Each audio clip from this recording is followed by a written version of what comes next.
the year 2130, humans began populating the solar system. First, we built the orbital colonies. Then, we experimented with any planet or moon we could manage to construct a permanent building on. By the time we reached the early 23rd century, every celestial body in our tiny corner of the galaxy that could be marked with our presence without much fuss had at least one settlement. And those that didn't, well, there were still resources to be exploited. The strain truly began in the late 2210s. Ownership of space was defined largely by contracts and population. But populations are fluid, and a contract can't stop two lonely colonies orbiting Jupiter from trading with each other when equipment breaks, or partying with each other when the new year arrives. What does being American mean when you're out in the black, after all? So there were talks. The colonies wanted to form their own identities. The nations wanted control. There was a war. The Outer Sphere, as the colonies began to call themselves, were smart and resourceful, and many had their own on-site manufacturing. But Terra was Terra. It was a losing battle, and in their last desperate gasps, the Outer Sphere created a new kind of weapon. Beautiful, ingenious, and monstrous machines that could meld with the human soul. Machines that created their own souls. It was not enough. The Outer Sphere and its machines, its Leviathans, lost. The newly formed Terran Alliance spent the first several years after its victory hunting down the Outer Sphere's scattered weapons. What the Terrans could not allow anyone to know is how close they came to defeat. The unimaginable power of the Leviathans had left a deep wound before the Terrans had found a way to shut them all down, a wound that would take decades to heal. If any of those machines were still in one piece, laying dormant in some forgotten corner of the solar system, the Alliance would never be safe. The year is currently 2254. Two Leviathans sleep underneath the surface of Pluto.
Another morning begins on Pluto.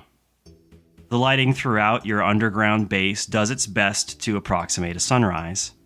It has its limitations, though, which the cook, Jane Forte, is all too aware of as she mixes some essential vitamin supplements in today's breakfast. A few minutes later, a soft, jazzy tune starts playing over the speakers. A gentle nudge from Sawbuck Turn, your communications specialist, that says, "It's time to get up." Pluto Base runs on a skeleton crew, most of whom have been here for years now, so everyone is fairly relaxed with schedules, though there is still work to be done every day. Mayve, Dax, are you morning people? Yeah, it's kind of a necessity. I've been a soldier too long to be able to get up any other time than at dawn. So you two are up bright and early then, huh? Oh yeah, I'm in the gym. I'm hitting the punching bag. You and Lance Pulsar probably, captain of the Ghost of Winter, former war hero. I think Lance is more of a jogging kind of guy, you know? He's over there on the treadmill. I think Mayve looks over and goes like, "You ever gonna do any real workout?" What do you mean? At my age, cardio is a great workout. Gotta keep this old heart pumping. Yeah, I guess, but kind of let the rest go to shit, huh? I sit behind a chair. I don't need to lift any heavy weights. I'll lift extra for you. And I think she just starts, like, bench pressing. Dax, where are you going? Same place I go every morning.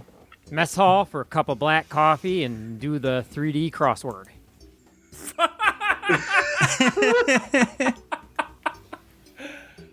Oh, fuck. 3D crossword is really good. Wait, would someone make that? I'm sure they have. I'm sure somebody's It's come up gotta with exist. such a thing, but 3D Picross exists. Surely 3D crossword. listen, if the Star Trek universe can make chess 3D, we got to make something 3D. Exactly. Jane has your usual prepared for you black coffee. How do you like your eggs? Hard. Ugh. On the field, you can't take any chances. That's true.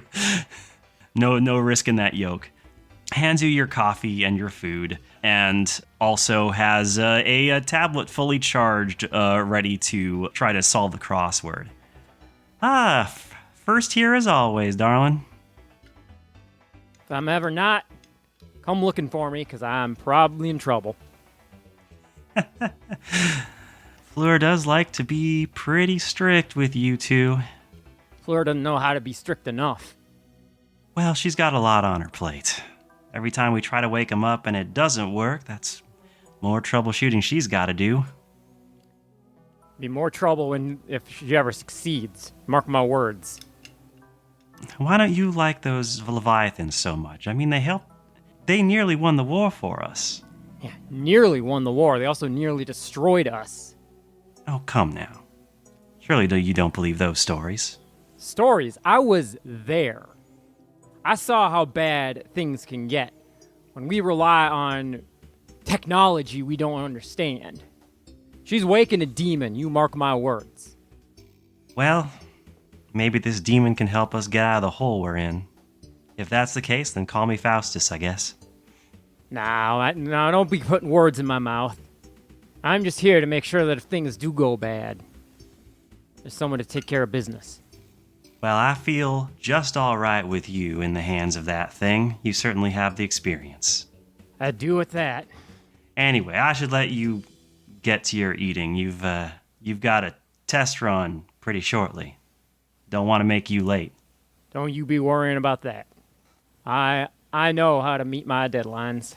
I think you all, do your morning activities and warm-ups for 15, 20 minutes or so. And then you hear the voice of Fleur Anodyne, the creator of the Eidolon drive, over the loudspeaker going, "Mayve, Dax, get in here. Time for a daily test." I think Mayve is, like, just getting out of the shower. And goes, "All right, our time to shine." I think as you walk down these hallways, they're fairly simple. Pluto base was not made to be a traditional colony. It exists for you, for the Leviathans. So it's all prefab. The small sources of color come from some of the decorations that the crew has put up. Jane especially likes putting up decorations. She's responsible for most of the Christmas lights that are going up around here. Some traditions refuse to die. But as you make your way down the hallway, the two mechanics here who are tasked with maintaining the physical maintenance of the Leviathans turn a corner and start walking the same direction as you two. Chip Coriander and Tristan Coriander. They've been married for quite a while, both in their 40s. They're a bit unorthodox mechanics, but Fleur refused to have anyone else touch the Leviathans. Unorthodox machines. Chip is the first one to talk, as he usually is, and he says, "Hey, up and at 'em." How are we looking today, boys? Well, we shined them, did plenty of wax. Those gears can get rusty when they don't move at all. How do you feel about our chances, old man? To Dax. When you say our chances, you mean succeeding, right? Yeah. Worse every day. Why they want you to pilot him, I have no idea. Who else is gonna do it, kid? I don't know, we have to have a better option than you. All you do is talk about how close we are to failure. Not failure, kid. Disaster. Important difference between the two. I think Mayve shoots a look over to Chip. Well, I volunteered, but they said I had to be this tall to ride, so... Mayve is like 2 inches taller than Chip. Look, I know you've been doing this a long time, but it's time for a change, and we need a better attitude than disaster, okay, old man? And better attitude gonna save your ass when things go shitwise? Saved me so far. Now, look, I know it may seem kind of impossible. These things have gone through, God, I've lost count of how many pilots we brought out here. But, you're the first ones who have made the screens flicker. That was good enough to convince Fleur to have y'all stay for a couple more months. Most folks have rotated by now. What keeps you here? Can't imagine it's that exciting working on machines that never move. The company, mostly. And at this, Tristan chimes in. And also, it's important. True believers, then. Yeah. Someone has to stick up for Fleur. I think if there was nobody to stick up for Fleur, she'd do more than a fine job of sticking up for herself. Oh, I don't doubt that at all. She is quite the firebrand, but, she may have made the drive, but she didn't make the arms or the legs or the torso. Anyway, good luck, I guess. Maybe let's move a pinky for us. Try and give us some more work to do. See if I can break something for you. Attaboy. One of these days, I'm gonna throw a punch. Just you watch. Oh, I'd like to see that. Careful, though. The hangar isn't that wide. I don't want to be suctioning out a dent. I mean, hey, gives you something else to work on. Yeah, risk of internal decompression. A little spice of life. Yeah, keeping it exciting for you. You all enter the hangar, and you see your 2 Leviathans, these towering machines, in front of you. Atropos, what do you look like? Atropos is, humanoid, but extremely bulky. It is almost as wide as it is tall, with very thick legs, almost a cast iron finish to all of its armor plating, really bulky arms with big shields that rise above the level of its head, welded to the outside of its arms that end in just massive fists. It is just a hulking, just brute of a mech. Where is your cockpit located? The cockpit would be located in the chest, let's say. Lákhesis, what do you look like? Lákhesis has a sort of willowy, curved body. It looks like a serpent, or even like a cartoonish version of a giraffe's neck, maybe. It has like a tank tread mounted to its underside with like a bunch of centipede legs attached to it. So that, if it were running, it would be sort of crawling with the treads. And it has 6 arms, all of which are very flexible. Not quite human hands, but close to it, with big holes through the palms. Where is your cockpit? I think hers would also be in the chest. So Mayve, Dax, you both go up the scaffoldings and you sit inside your cockpits. I'm curious, Atropos, Lákhesis, what kind of like vibe are your cockpits? Like, what does your internals look like? I think my cockpit is just a large kind of circular chamber. The front of it is, sort of a view to the outside. There are additional monitors hanging from the ceiling showing alternate views of the exterior. But the walls are just covered in, like, flip switches and levers. And there is sort of a sort of center platform that you would stand in. And there are, like, clamps to go onto your ankles and wrists so that your motion can be translated to the motion of the mech. I think Lákhesis is... There's like a chair that you strap into with multiple straps, and then I think there is a sort of, for lack of a better word, a sort of halo that goes around the pilot's head and picks up on the electric impulses of their brain. And that chair is freely rotating in 360 degrees. There are, screens and holograms mounted all over this fully spherical chamber. And I think there's a particularly prominent hologram right in front of the chair, which is kind of just showing Lákhesis' body plan. Gotta say, a bit of a sensory overload. We do love halos here at Eidolon Playtest. That's so true. Writing down You're sensory not wrong. overlord as the name of something. Yeah, it is. Yeah, writing that down for later.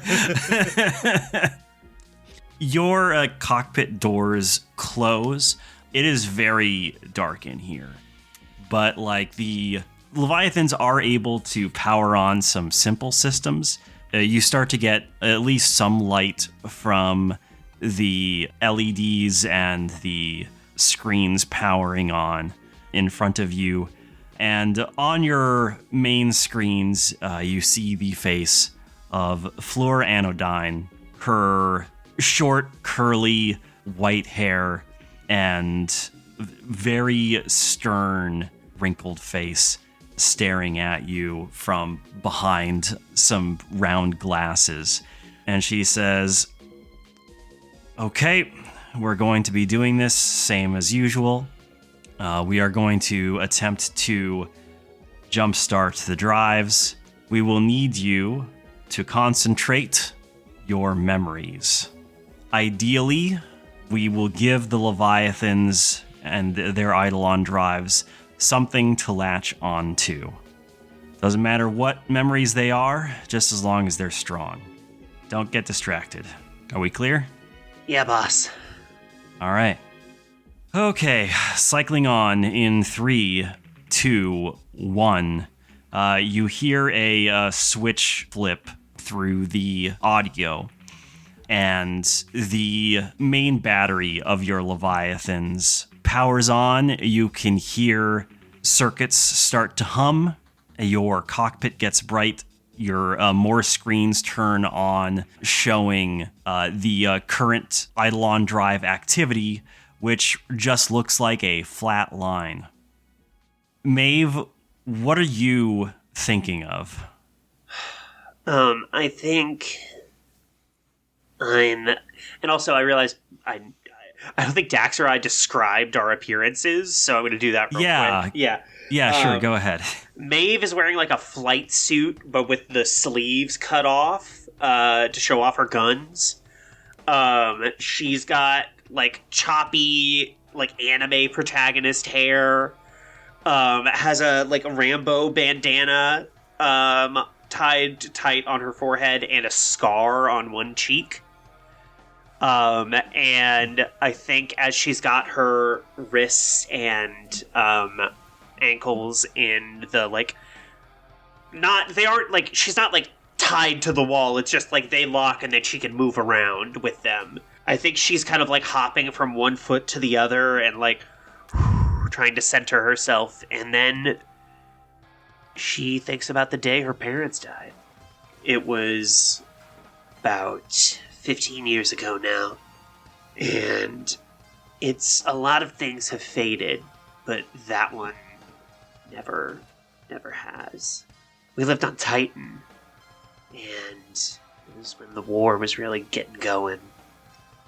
We weren't simple, my parents were miners, and there was just a strike over working conditions, and I guess they didn't want any uprising to gain steam, have more people leave for the rebellion, and anyone who was caught protesting got put down. And they got me out of the house before it happened, but I was on my own from there. Still remember the smell. Don't think I'll ever forget it. Dax, what do you look like, and what are you thinking of? Dax Burnside he's not old, but he fought in the war, and he fought in the war for a not considerable amount of time, so he ain't young. He has salt and pepper stubble hair that he keeps cropped, army fit, a wrinkled, darkened face, like permanently tanned, weather worn. It's not wrinkles of age, it's wrinkles of hard living. He has piercing blue eyes that never quite seem like they're quite meeting your gaze. They're a little further off. Stays fit. Definitely a man who's seen many a march and is prepared for another should it become necessary. And as for memory, Iris, I've lived a lot in my life. I don't know that I can just summon a single memory. Could you draw a card for me? Sure. You got the Fool. All right, well, that's my resonant card. So I think what Dax is going to remember is the day he joined the fight. It's not a memory he thinks of often, mostly because it reminds him of how much he's lost. He was once a young idealist, had a kid sister who was just as eager, if not more, to join the fight, and to keep her safe, he enlisted himself with the naive hope that maybe they could win the war before she ran off and got some damn fool notion of heroics and something bad happened to her. Man, he really thought at that time that he was really gonna be someone. He thought with the right attitude, enough hope, enough determination, enough hard work, he could single-handedly win this thing. And he damn well gave it his all. You can't say he didn't try, but he never felt so dedicated to the cause, so starry-eyed towards the potential future they could have as he did that morning setting out. That's the last time that he truly thought that there could be something better out there. Dax, as you focus on that memory, I think you start to hear something that you've never heard before. It starts out as almost like a buzzing sound, as if you were standing close to a power line. But as it starts to get louder and as you focus in on it, you start to realize it's almost like a humming sound. Like there's something else in there with the cockpit with you. Fleur, are we getting some kind of interference on the communications here? Fleur just says, "Shut up, keep thinking." Yes, ma'am. Everything's fine. Fleur is currently glued to her screen, and she is seeing just the faintest waveform on Lákhesis' screen. But then, just as suddenly as it appeared, the engines of the Leviathans shut off, almost like they're being forced off. And you can hear Fleur scowl and go, ugh. And then you hear a thud, which you are almost certain is her punching a wall again. So close. Okay, We almost had it that time. Alright. We're gonna let the power purge for a bit. So stand by for about 5 minutes, then we'll start bringing things back up, and we'll give it another shot. In the meantime, just keep not to meditating. Question your techniques or anything, but are you sure if we were getting somewhere? Are you sure that backing off is the right call? Shouldn't we be trying to turn this thing over while the engine's already warm? If you get my drift. The Eidolon drives are delicate instruments. If we try to force them into it, if we try to shock them into it, it could damage the drive's memories, and that would be extremely bad. It could permanently damage the souls inside. Well, I didn't have anything kick off with mine. Can you leave mine running? Give me another crack at it? All right. I suppose so. We'll give it a shot. And as she's about to go over her next steps, the emergency radio suddenly kicks on. You can tell from the brief moment of static and silence on the other end. Sawbuck Turn's voice comes out over the radio and says, "We have an unscheduled jump in the area. I'm going to start powering the outer lights down and shutting down the exhaust real quick. So it's going to get a little warm in here." This is something that happens every so often. The Terrans haven't found anything specific yet, but they do occasionally venture out to Pluto on some simple scouting runs. They don't come out this deep very often, and they certainly don't stay for long. Even for a Terran ship, it's a bit too far into outer sphere territory to risk inciting any incidents by staying over long, but it's almost like they feel like something has to be here. But you've got your protocols, and you followed them well, and so far, they've scouted around for about half an hour, and then leave. Pretty much like clockwork. A few moments later, Sawbuck comes on the radio again and says, "Yep, got a confirmed Terran ship out here. Just finished its coming out of frame shift. It should be entering scanning range pretty shortly. That's weird. There's getting some weird interference over the radio." And as he's saying this, the speakers get like really crackly and distorted until you can no longer hear him except for like a screech. And Floor forcibly turns the emergency radio off.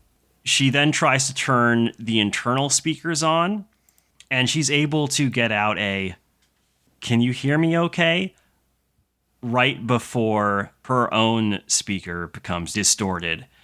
And what you now hear over the line, becoming more clearer second by second, is a voice saying, "Is anyone out there? Please. Is anyone else out there? Please, I'm all alone." There is a blip of a waveform on your Eidolon drives, and that blip becomes a steady waveform. Your batteries power up again on their own, and your cockpits light up. Atropos, Lákhesis, it's like you've been woken up from a deep, deep sleep. The last thing you remember that still feels so vivid in your minds is the sound of Clotho's chassis imploding into itself, and the blinding sight of her burning in Earth's atmosphere. And then it's like there's a record skip. And now you just see in front of you this tiny gray hangar. It worked. Atropos. She saved us. Atropos's systems begin to turn themselves back off. It's not like the sudden failure that Lákhesis has had a moment ago when it seemed like it was starting up. You can see, like, you know, one by one, lights turning off, screens going out. I think as Mayve notices that, she goes, no. Hey, you are staying fucking, and she punches a wall on. There is no reaction. It just continues to shut itself down. God. Like, you're literally seeing the switches in the cockpit physically flick. Physically, I think she like, there's one that's like one of those that you have to, like, it's on a track and you have to push it all the way down. I think she's like trying to get her hand in there and like keep it up. Like, no, you're staying on. Let go. No. You fucking talk to me. Go! The entire cockpit, like, booms with, like, it's like, deafening. Mayve winces, but, like, is still holding on to this, like, I assume this switch is, like, an unbelievably strong force trying to push it down. Yeah, Mayve has, like, is dug in her heels and with both arms and is just, like, barely holding it up. This sounds like a pow draw that one of us is interfering on. Yeah. Yeah, I agree with that. Gimme. Zoe, your POW is 2. 2, correct. Okay, and there's an interference, so that increases the phantom clock to right out the gate. Let's go, baby. We love to see it. All right. The 2 cards are the Devil and Death. Woof. Oh, boy. Oh, boy. Yeah, I mean, I'll take away death. All right. Death is now discarded. I mean, I've said it before, it is my favorite card in the deck, so of course I'm gonna take the Devil. This is 2 campaigns back-to-back that start with playing the Devil. You get what you want at a price you can't afford. That's a negative, so I'm taking XP as well. Yes. Here's how this is going to play out. I think while this is happening, you hear the voice over the radio go, "Hello? Are you there? I can see you." There is a beat. The red alert sirens go on in the base. 2 more beats. You feel vibration, almost like an earthquake. The hangar appears to be fine, but something hit Pluto. Mayve, you are like shocked back away from the controls and back into the cockpit. I think like you slam your head against one of the like control panels in Atropos. Atropos, you are all sharp edges. Sure. And you draw a little blood from Maeve's scalp that drips on your consoles. So you're just gonna shut down again? Well, I got stuck with the busted Eidolon? I will do what is necessary to protect the system. As it continues shutting down, yes. What's necessary to protect? You've been sitting in a hangar for years. You haven't protected anything. I have protected everything. How? Do you know how many people die out there every day? We could be doing something. I have protected them from me. Mayve, the thing you can do to get what you want at a price you can't afford is to... Atropos has... Like, it's not just the switch. It is... Like, there are mechanisms in here, but also Atropos, like, has wires. And some of those panels are open from the maintenance that Chip and Tristan have done. You can force that switch to stay on if you just rewire it. It's probably not going to be pretty, though. Yeah, I hope Chip doesn't kill me for this. And immediately I'm going to go in.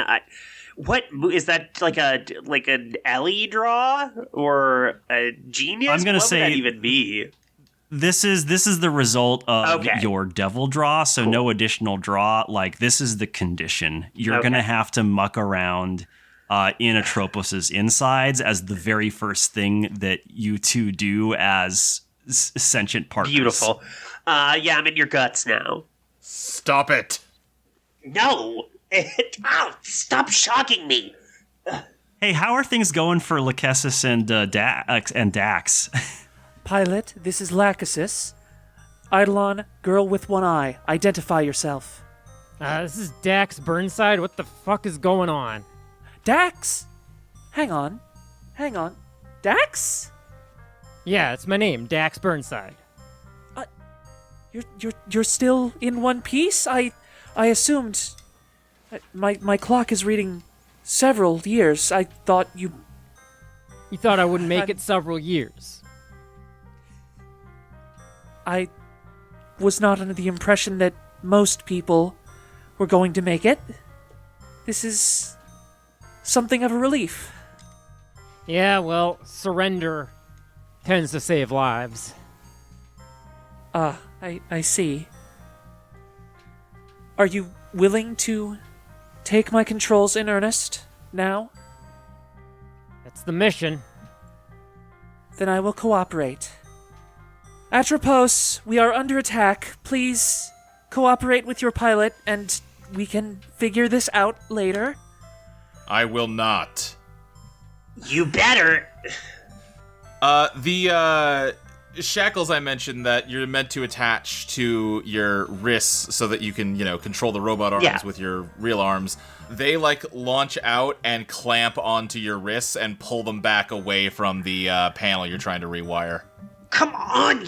I'm trying to get you to actually do something! I think I'm going to make you draw Ellie to see if you're able to actually latch that. And I'm going to interfere with that. Okay, I've got one Ellie, so draw one, it gets thrown away, and then I play off the top, so advance the clock twice. Yay! That brings us to 4. I can't wait to finally do a Phantom fight. Which means the next draw has -1 on it. Yay! All right, so you drew the Hermit. I'm just a little worried that we'll have time for it when we're already 50 minutes. Oh, yeah. Yeah. You drew the Hermit, which is immediately discarded. Uh-huh. And you get the Magician. Yeah! Oh, shit! You have your clamps, firmly locked around Mayve's wrists. Mayve, you are tightly bound down to this in the middle of the cockpit. Atropos is just completely preventing you from getting anywhere. I assume you've got my arms, T-posing right now. I was thinking I even have them, pulled back behind you, kind of chicken-winged. Worse, more painful. God! Yeah. I'm trying to actually get us to do something here. You are trying to erase your own grief by inflicting more on others, and I will not allow it. I'm not trying to erase my own grief. I literally tried to... I was remembering my parents. What do you think grief is? You have suffered so much, and all you want to do is inflict that suffering on others. There are 2 more shocks in quick succession. I'm trying to muscle my way out of the shackles. I'm trying to stop that harm from happening to other people. More lives will be saved if this base is destroyed than will be saved if you save it. How could you possibly know that? Because you want to use me to kill. And you want to let people die. Is it really that different? Dax? Yeah. Drive us towards the nearest, the projected source of the current attack. I will place it on the screen you're currently facing. Atropos, you may either contribute, or you may continue to wallow in your misery. Death will happen regardless. Goodbye. I'm going to activate the comms and say to Floor, ma'am, this thing wants to engage the enemy. What's your advice? I think you can just barely hear through the static and the constant questions coming from the mysterious voice. You can just barely hear her say, "Get out there. The scout ship is attacking us. I'm going to open the hangar. No one else is in there with you. I'm just going to open it to the vacuum." All right. And then I'm going to attempt to communicate to the other mech. Mayve, if you can get that thing under control, come join us. I'm going to engage the enemy. Come on, Atropos. You have to know that this is... Lákhesis is out there fighting, and you're just going to sit here? Lákhesis has made its decision, and I have made mine. It like twists the shackle to kind of like, you know, put you almost in like an arm bar.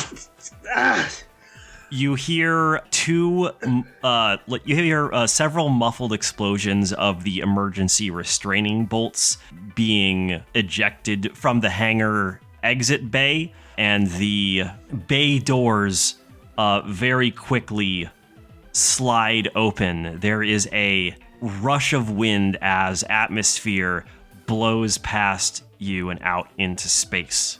You all see the starry night directly above you, just as a silver-colored rod flies just past the hangar doors and impacts the surface of Pluto again.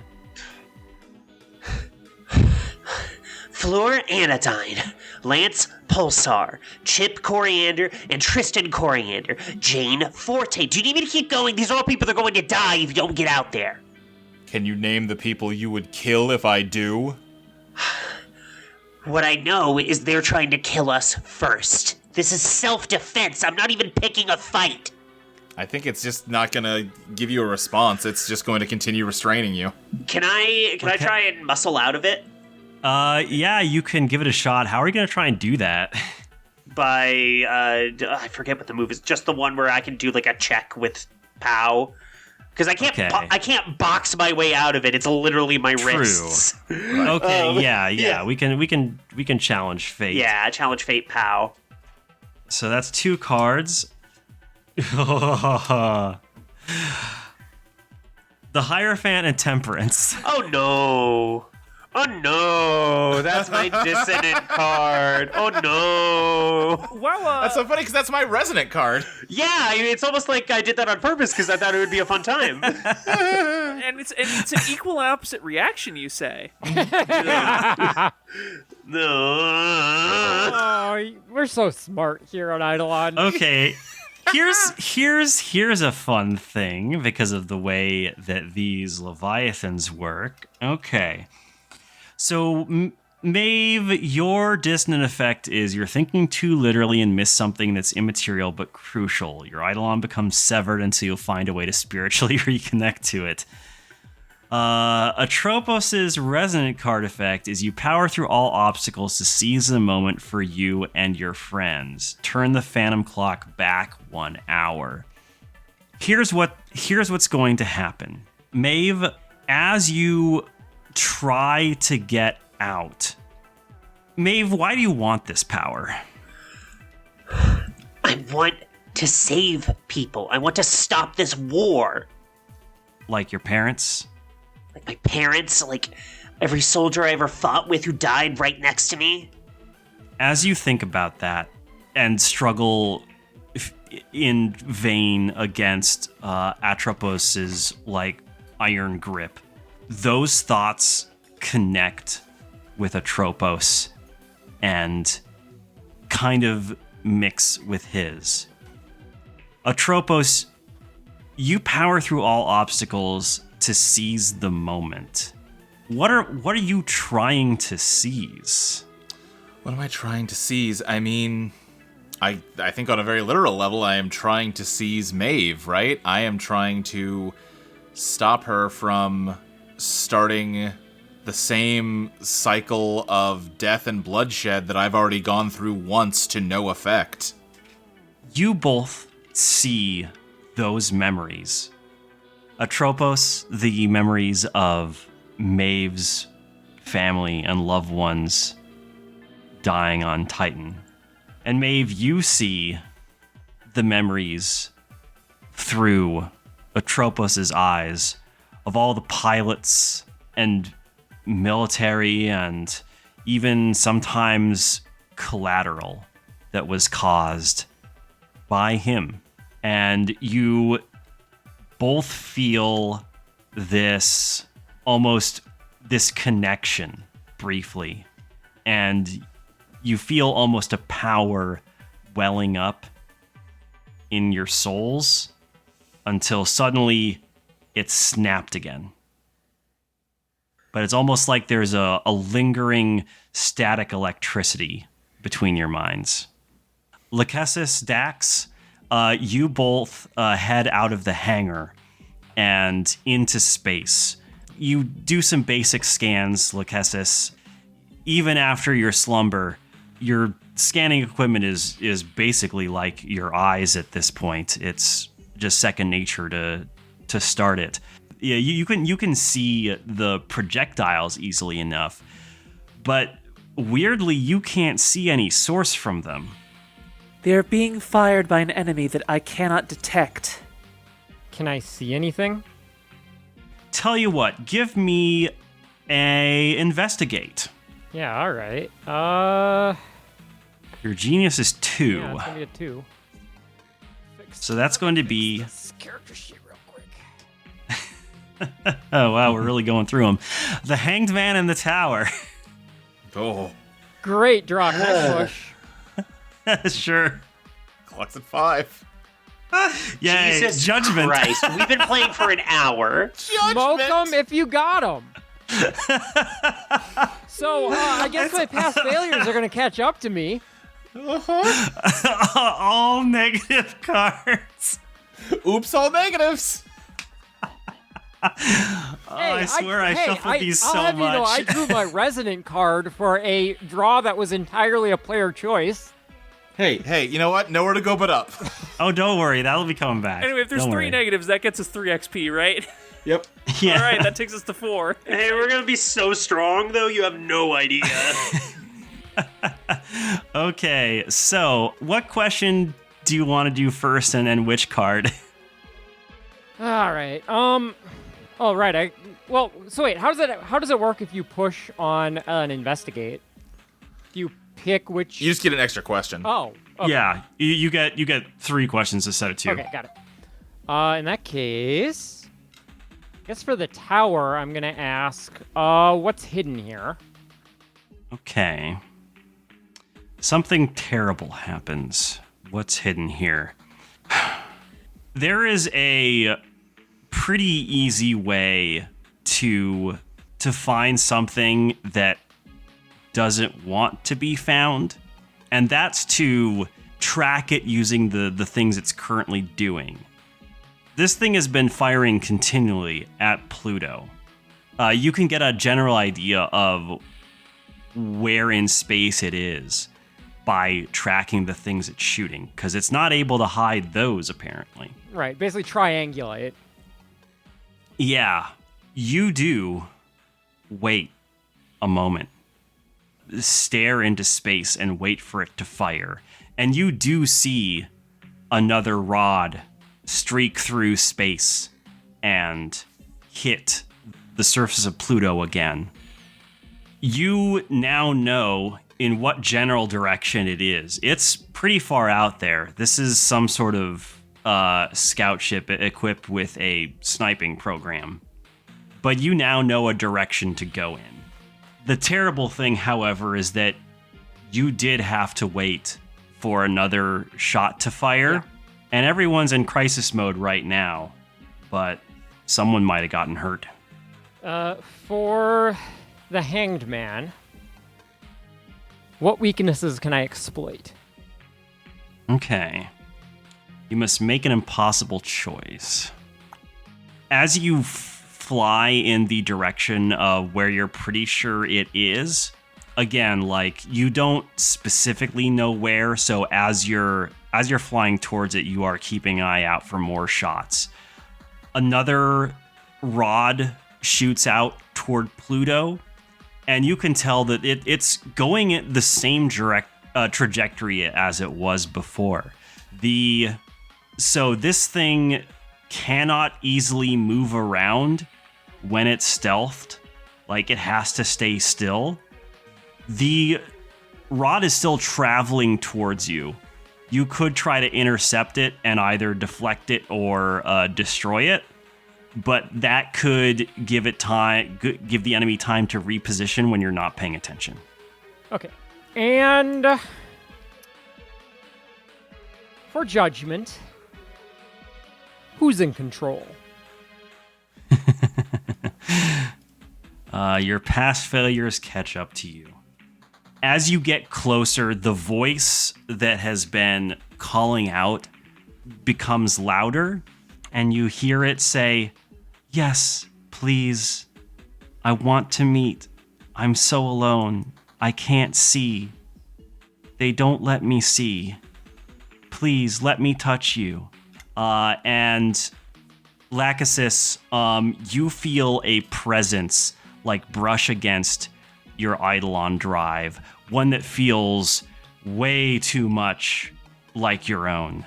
And you briefly lose control of your main screen as words appear on it that you aren't typing. And those words say, Terran Alliance Leviathan Prototype 1. No light, no light. Now, Iris, you said I felt no light's influence brush against me, correct? Yes. I'd like to use my Eidolon, Girl with One Eye. My Eidolon can turn any suffering it touches into sharp objects. Oh. And I am going to reach out and make no light less lonely. Oh, no. Oh boy. Is this like a internal thing that's happening to to no light, no light? I think so. I think it would literally be, I don't know, whatever part of it is capable of feeling emotion is just going to, I think, erupt with a big steel spike, slender and hopefully long enough that it can, get past the outer edge of whatever stealth field it has going on, and we can use it not just as a weapon, but as something to track. Okay, sure. Go ahead, and I'm thinking this sounds like a snipe to me. Is that still what it's called? Yeah. Okay. Snipe works for me. I got 2 Ellie. All right. So that is going to be the Star and the Emperor. The star's pretty compelling. But let me check just how snipe works real quick. I believe you reveal a weakness of your own on a neutral card. Yeah, I feel like the Emperor just fits quite well here, so I'll take the Emperor and get us an XP for choosing a neutral card over a positive. The most maxi play possible. Yeah. Famously. Okay, so the Emperor, which is you break something. Yeah, you reach back out through the connection, and you draw, and you form a spike within no light. You hear it screech.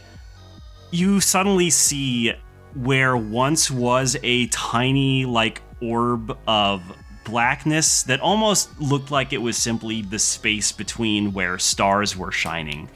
But it suddenly that blackness unveils to reveal a Terran scout ship, very practically shaped. These things are boxes, essentially, rectangles in space. They exist to have a small crew, fly efficiently, and to have just ridiculous jump ranges and scanning power and not much else. And you see it out there in the black, the source of all these impacts on Pluto's surface. And you can see one of your spikes sticking out through the hull. And it starts moving towards you. Well, I think we found it. A weakness of yours is revealed in that you are fast. but you're not as fast as a scout ship. Those things have thrusters everywhere. It maneuvers itself close to you at a startling pace, and it fires on you with its forward guns. Let's briefly go away to check in on Mayve and Atropos. Mayve is still fighting Atropos, tooth and nail. I think Atropos' voice drops a little lower and just goes, "You must understand. You cannot stem blood flow with a sword. It is not a sword's function." Well, right now all we have are swords, so at least make sure they're pointed the right direction. There is no right direction. Right now, we are being attacked. There are innocent people dying here and now, and you have the capability to stop that. Just because... Yes, I do. But if I use it, you will go on to use me. And there will be a different group of people being attacked by you within the week. Well, then maybe we can sit down and talk about that and figure out what the hell you want me to do. But for right now, we can go save lives if you get up off your stupid metal ass and actually do something. I am doing what I need to do. It just kind of like pulls the robot arms more taut. I think Lákhesis is going to attempt to open up communication again and just be like, Atropos, we are under direct attack. I have successfully managed to confirm the location of the enemy. I hang up. Can I attempt to force the communication line open? Yeah, sure. Give me a... Sounds like a biz. I don't think I am going to interfere on this one. I think I'm just going to let the dice roll here. I have 3 biz. They're cards, Luke. 3 biz here. So, the Sun, the Empress, and the Lovers. Let's go with the Empress. You create something. And okay. What you create is a connection between not only you and Atropos, but you can feel your Eidolon drive responding to Dax as well. And the 3 of you, like, your minds link up through this connection that you're forcing. And Dax, you can feel a power welling up within you from Lákhesis. Dax, what does your new... Well, I say new, but what does your Eidolon look like? Oh boy, there's a question I did not even think about what it looked like. Dax is a veteran. Somehow, some way, he had an Eidolon at one point.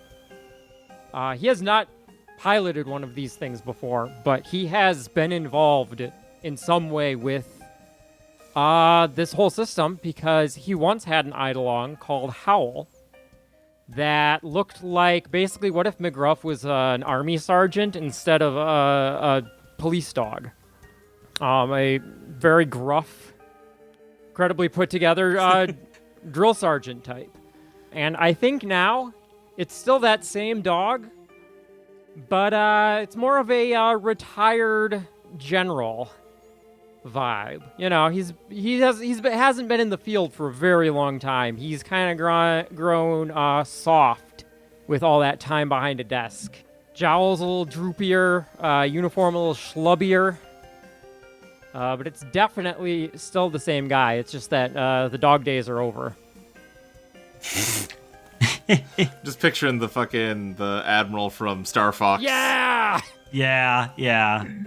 Now, Dax, your Resonant, the very first card we drew on this episode, your Resonant effect was issue 1 command. Everything currently in your zone of influence must follow it until the assigned task is complete or the scene ends. Lákhesis and Dax, what is your combined command? Engage the enemy, soldier! Atropos, you feel the combined wills of your comrade and someone who has seen the same horrors that you have. You feel it deep within your soul.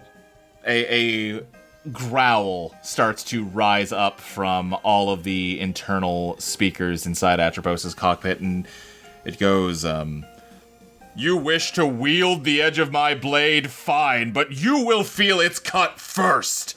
And the arms suddenly rip taut, and you feel just an incredible pain as your shoulders are dislocated, and then a just wretched, violent tearing as they are pulled from their sockets.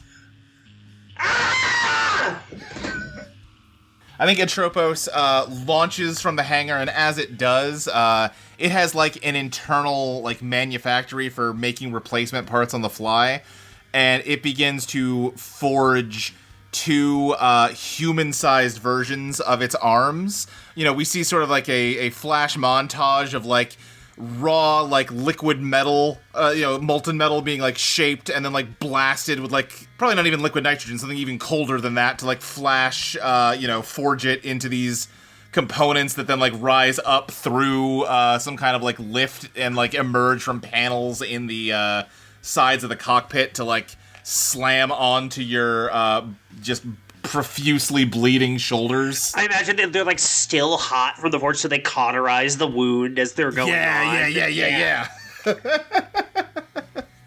As Atropos just charges out of the hangar. It doesn't like it has thrusters, but it looks more like it just lunges up into the battle and just rears back. I think a like compartment on its shoulder opens up and it pulls out the hilt of a sword, and some sparks come out of where the blade should be, but nothing happens. Instead, it just like clenches its fist tighter and rears back to just punch. All right, that'll be a scrap. Yeah, I got 3 of those. You sure do. That's the world, justice, and the moon. I mean, I gotta go with the world. Come on.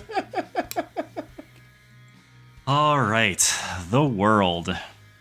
For a single moment, the world bends to your will.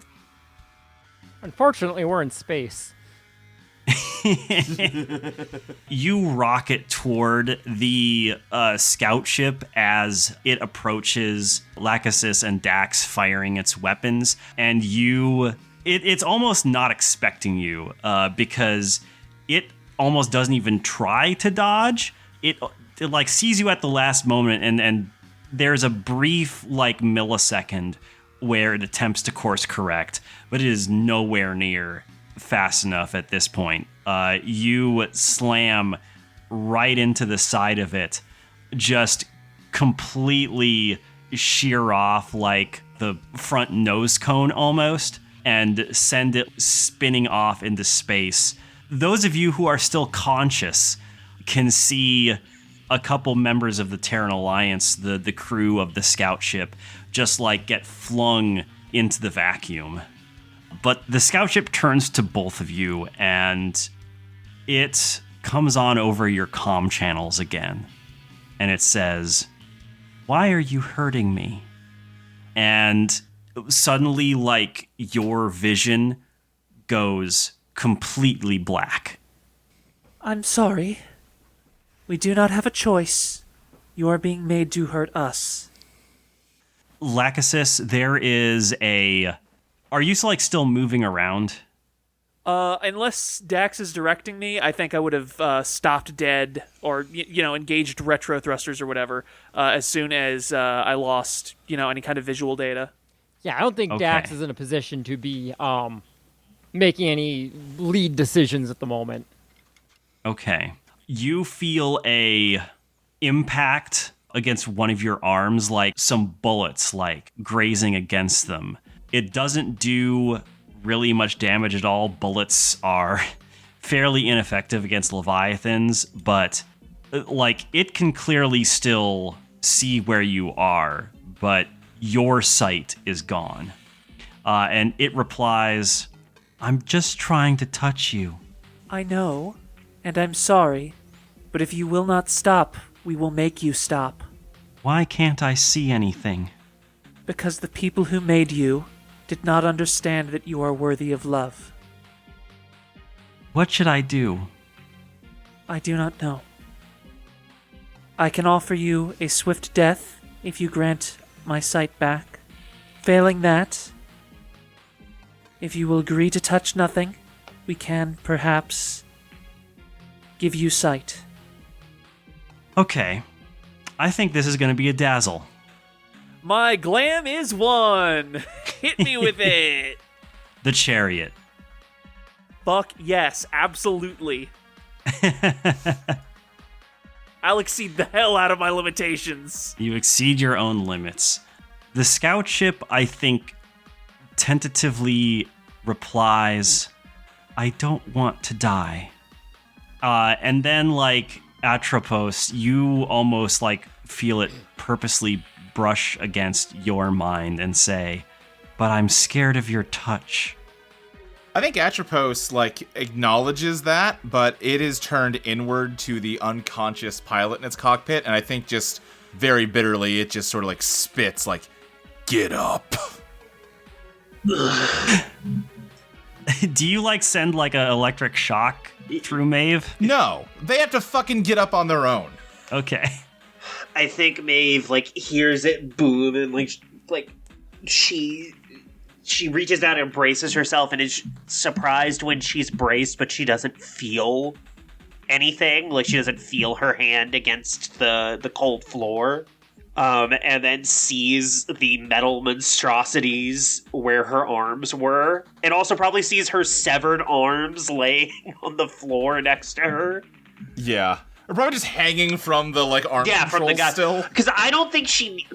Tell me, this is just a little spice, but I think because these are crafted by Atropos, she doesn't need the wrist locks anymore. Like, it's like a Bluetooth connection. No, I think that's exactly what I was thinking. Yeah. Hell yeah. Maeve gets in, she, like, wipes the blood out of her eyes, because she also has a gash on her scalp, and goes, what the fuck? What did you do to me? Exactly what you wanted. Our enemy is now begging for mercy. What do you do?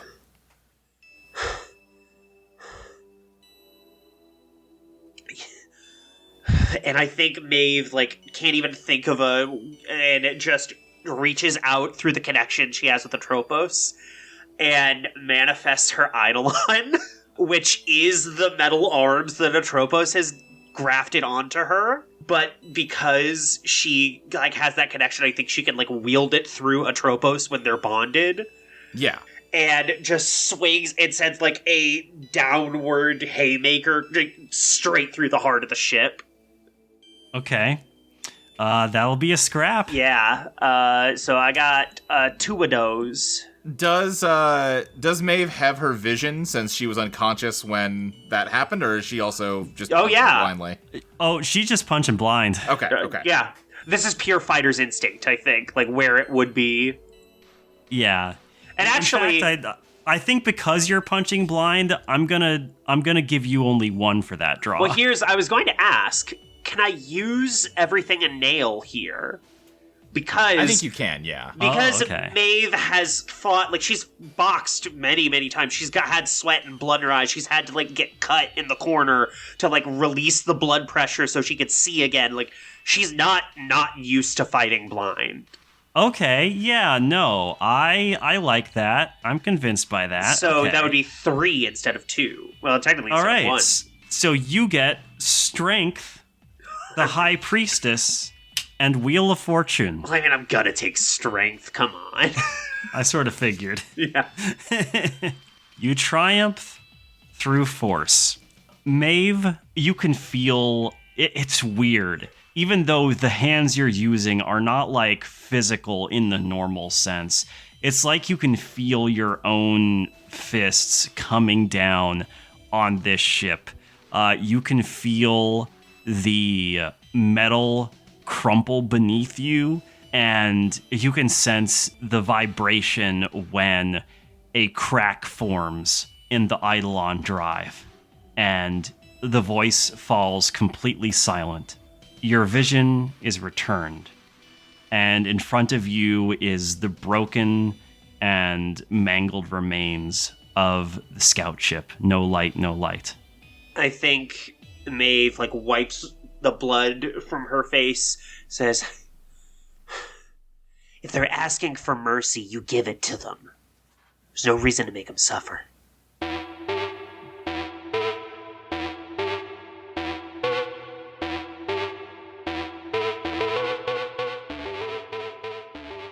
Eidolon Plus Machine is produced by Audio Entropy. You can find us at audioentropy.com, as well as patreon.com/eidolonplaytest, where you can subscribe to give us one to several of your dollars every month to support our work. Doing so entitles you to various rewards, including early access to new episodes, bonus content such as game design sessions, music discussions, and more, working draft of the game, soundtracks, and even your very own name, read out loud by one of us, like these lucky listeners right here: Frank, Miglig, Robert Joseph, Lamelliform, Someone Else, Fire Princess Reviews, Tautamona, Jordan and Kelly Quinn, Velvet Dragon, Polyamorous, Veldrin, Jupiter, Nice Splot, Hunter Vic, Propagable, Emily the Rabbit, Christopher Pragados, Olive, Feas, Robert Wilson, Siobhan Peridot Rose, Zach Weatherford, Nathan Bumpani, Elijah Marone, Hunter Vic. You can also follow us on Blue Sky at Eidolon Playtest and join our Discord at bit.ly/AE Discord. Make sure to tune in again next week to find out what happens next in Eidolon Plus Machine.